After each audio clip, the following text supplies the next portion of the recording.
Imagine property ownership as a pie. Joint tenancy and tenancy in common are two different ways to slice this pie. One gives everyone an equal piece, and the other allows to have uneven slices. But which one is which, and why does it matter? In the next few minutes, we'll cut through the confusion and serve you up the knowledge that you need to ace the real estate exam. No fluff, no filler. Only the essential info that you need to ace this part of the exam. So get ready to have your piece of the pie and understand it too. What are the two types of real estate ownership? When you walk through those exam doors, chances are you will encounter two types of property ownership. Ownership in severalty and concurrent estate. The difference between these two is simple. Ownership in severalty means that the title holds the name of one entity, while concurrent estate happens when there are multiple owners on one property. Joint tenancy and tenancy in common are the two most prominent forms of concurrent ownership, not to mention the two that will certainly make their appearance on the exam. What does each of these terms mean? What is tenancy in common?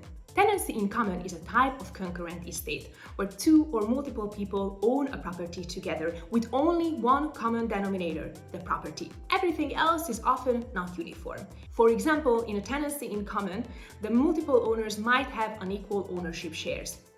One person may own 25%, while the other two own 75%. In a tenancy in common, you will often see flexible entry. Co-owners can acquire their interest at different times and through separate transactions. Variable ownership shares, interests may be equal or unequal. For instance, one party might hold a 60% stake while another holds 40%. Full property access. Each owner has the right to use and enjoy the entire property regardless of their ownership percentage. Independent transfer rights. Co-owners can sell, lease, or bequeath their share without requiring consent from other owners. No automatic survivorship. Upon an owner's death, their interest passes to their designated heir, as specified in their will, not to the surviving co-owners.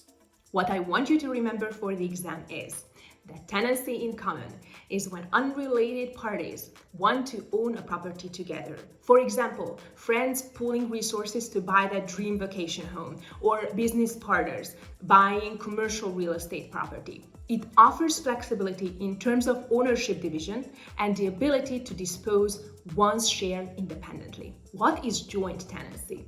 Joint tenancy, on the other hand, is a form of property ownership where two or multiple people own a property in equal shares with a twist, the right of survivorship.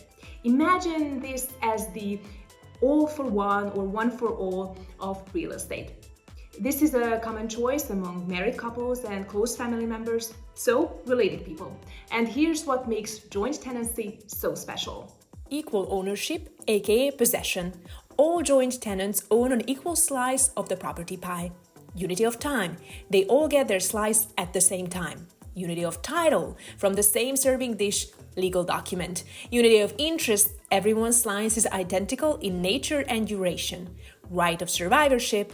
Here's the kicker. If one owner passes away, their slice automatically goes to the surviving owners. No need for probate. Did you notice a popular exam acronym hiding in those 5 points?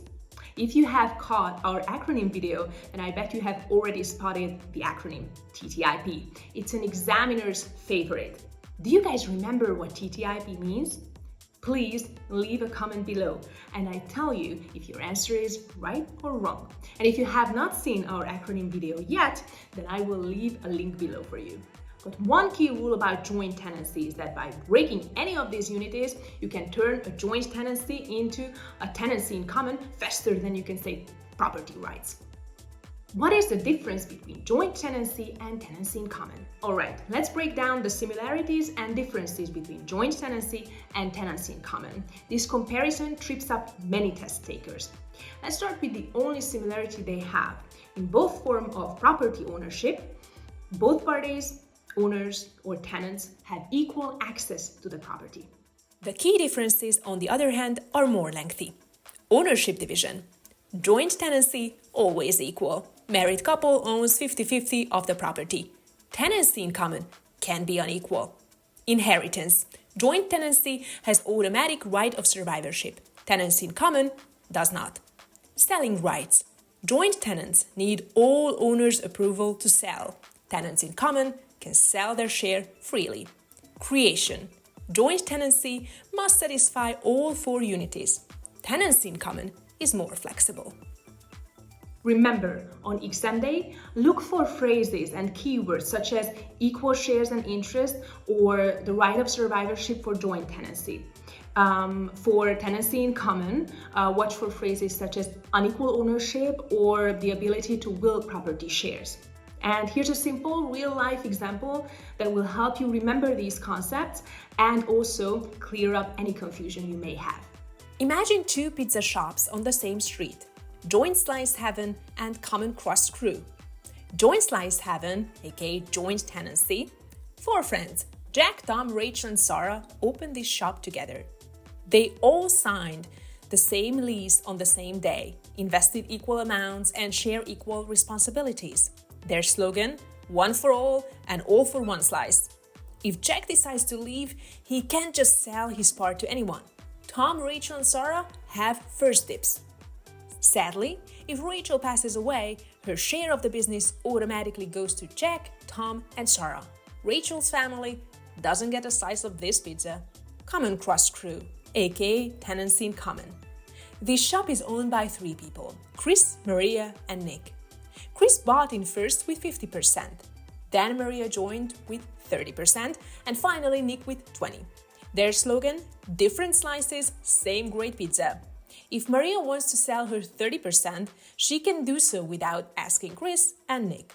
If Nick unfortunately passes away, his 20% goes to whoever is in his will, not automatically to Chris and Maria. Exam examples. Let's put this knowledge to the test with a few questions mirroring what's waiting for you on the exam.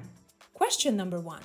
Tony and Taylor are two unmarried individuals who own property with equal interest and the right to survivorship. Which of the following forms of ownership would Tony and Taylor most likely have? Tenants by entirety, tenancy in common, community property, or joint tenancy? The correct answer is 4. Remember, community property and tenants by the entirety is through marriage. You can't have that form of ownership with two unmarried individuals. Joint tenancy would be the best answer. Tenancy in common significantly differs from a joint tenancy, particularly in terms of survivorship rights and the degree of ownership each tenant has. Unlike with a joint tenancy, tenants in common have no rights of survivorship. So, knowing that Tony and Taylor have a right to survivorship and are unmarried, we can assume they have a joint tenancy. The amount of interest really doesn't matter in this case. Question number 2. Maria, John, and Lisa purchase a commercial property together as tenants in common. Maria contributes 50% of the purchase price, while John and Lisa each 25%. Which of the following statements is true? If Maria dies, her 50% share automatically goes to John and Lisa. John can sell his 25% share without permission from Maria and Lisa. All three must agree to any changes made to the property. The property must be divided into physical portions based on ownership percentages. The correct answer is B. In a tenancy in common, owners can sell their share without needing permission from other co-owners. Question number 3. Tom and Sarah, a married couple, purchase a vacation home together. The deed states they own the property as tenants in common, each with a 50% interest. If Tom passes away, what happens to his share of the property? It automatically transferred to Sarah due to the right of survivorship. It goes to Tom's children from a previous marriage, as stated in his will. It's split equally between Sarah and Tom's estate. The property must be sold and proceeds divided equally. The correct answer is B. Despite being a married couple with equal shares, which might suggest joint tenancy, the key phrase as tenants in common indicates that there is no right of survivorship. Tom's share would go to whoever he designated in his will, in this case, his children from a previous marriage. You have mastered the differences between joint tenancy and tenancy in common. And just like that, you are one concept richer. This will definitely prove helpful in your real estate exam. Please hit the like button and subscribe for more real estate exam tips. Got any questions? Please drop them in the comments below. And keep pushing forward. Your real estate career is just around the corner. Until next time, happy studying.